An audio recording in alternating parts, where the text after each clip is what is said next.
classic turn-based RPG in the style of Dragon Quest is not exactly the first place my mind goes to when it comes to thinking of game genres that would pair well with the action-heavy world of One Piece, but as One Piece Odyssey proves, it's actually kind of a great fit.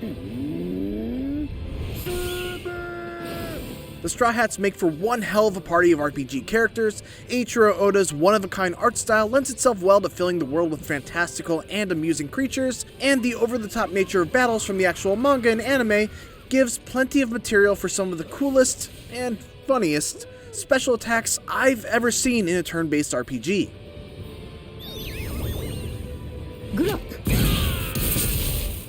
Those fights would have been better if they were a more consistent challenge, and I could have done with less backtracking through areas I've already explored, but this is still a surprisingly satisfying JRPG that's not quite by the numbers.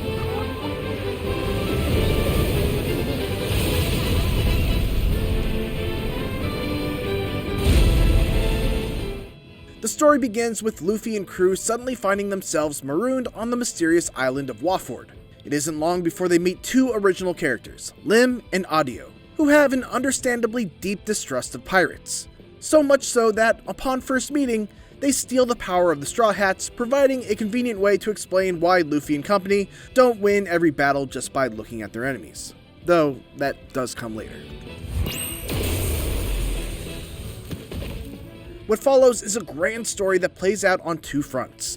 The adventure in Waford sees the Straw Hat crew attempting to help Audio and Lim by defeating a number of elemental colossi that are responsible for the giant storm that surrounds the island. I know, what's the worst that can happen? And another that plays out in Memoria, a world of memory created through Lim's special ability that allows the Straw Hats to revisit specific locations and events in their history. The revelations and twists won't shock anybody, but I still very much enjoyed both sides of Odyssey's story. Lim especially is a wonderful addition to the cast, and I loved watching her go from being extremely wary and cold towards the crew, to being intrigued and occasionally flabbergasted by each of their individual quirks, and eventually fully embracing the Straw Hats as her friends.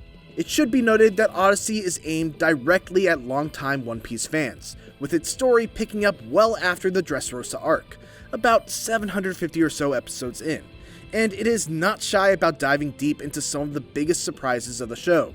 This makes it a tough recommendation for anybody who's new to the series, but if you're deeply invested in the world and characters of One Piece, there are some really great payoffs in the Memoria chapters. These come in the form of quote-unquote what-if-like scenarios that have the crew revisiting pivotal moments in the series with new perspectives. Even small things, like the crew reacting to seeing the Going Merry docked at Alabasta, is a moment that provides a powerful emotional gut punch to any longtime fan like myself. Moments like these are the heart of One Piece Odyssey's story, and they're brought to life brilliantly thanks to writing that feels totally in step with the anime and manga, excellent performances, and a fantastic art style that authentically translate the unique style of One Piece to 3D.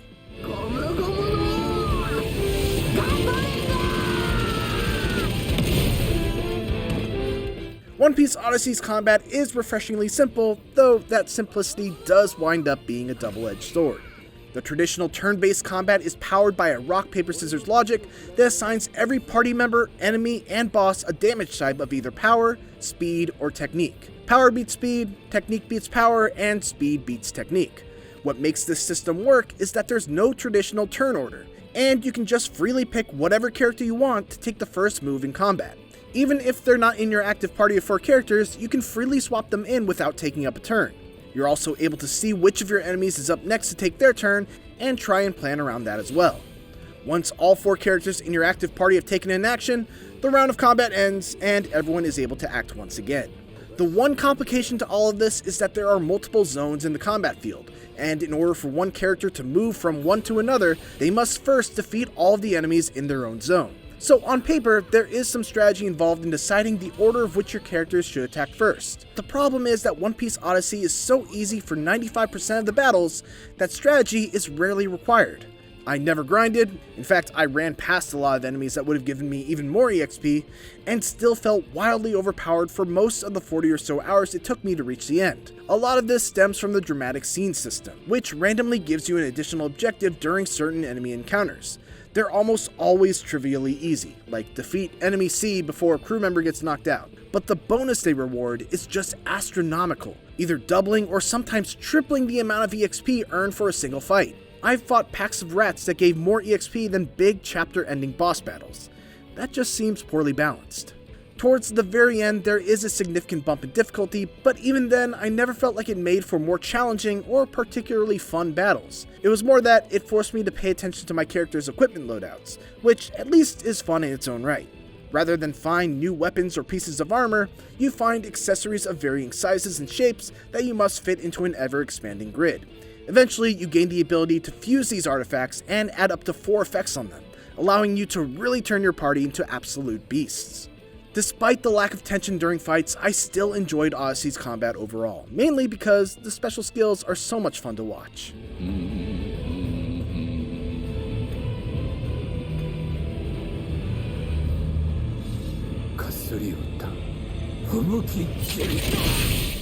They absolutely nailed the look, impact, and comedy found in just about every notable attack used by the Straw Hats. Whether it's the ridiculousness of Usopp's rubber band of doom,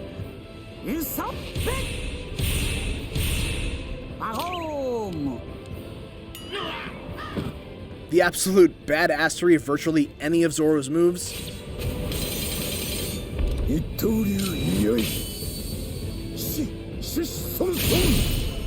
or the sheer devastation of Luffy's Gear 3rd and 4th abilities.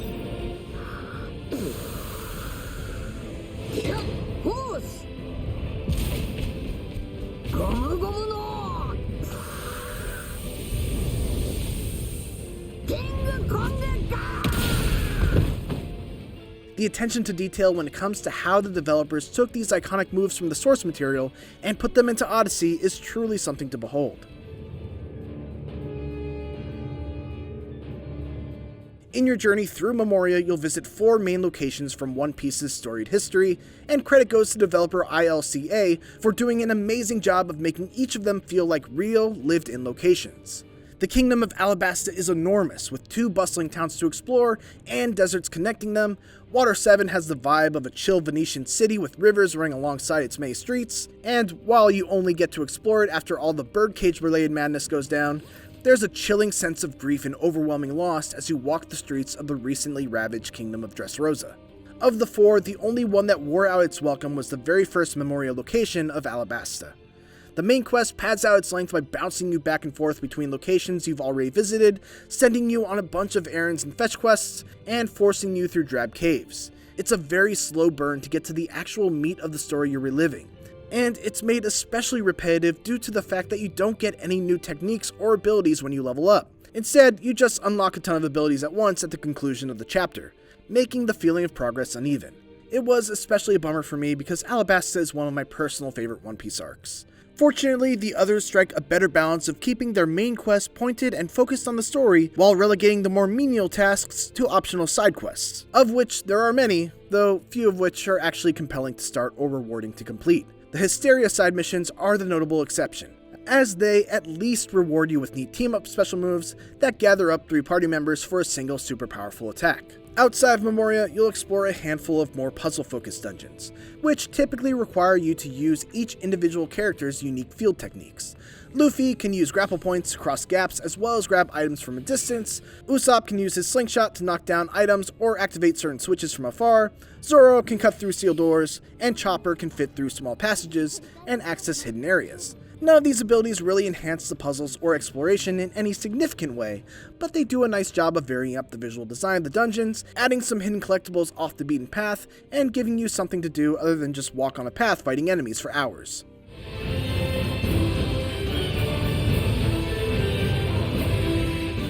The power of One Piece's story, world, art, and characters does a lot of the heavy lifting in making One Piece Odyssey a joy to play, even if I could beat most of the battles in my sleep.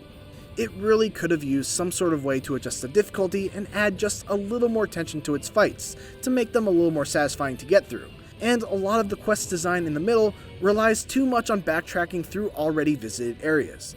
But One Piece Odyssey nails the most important parts: the heart, humor, and soul of One Piece.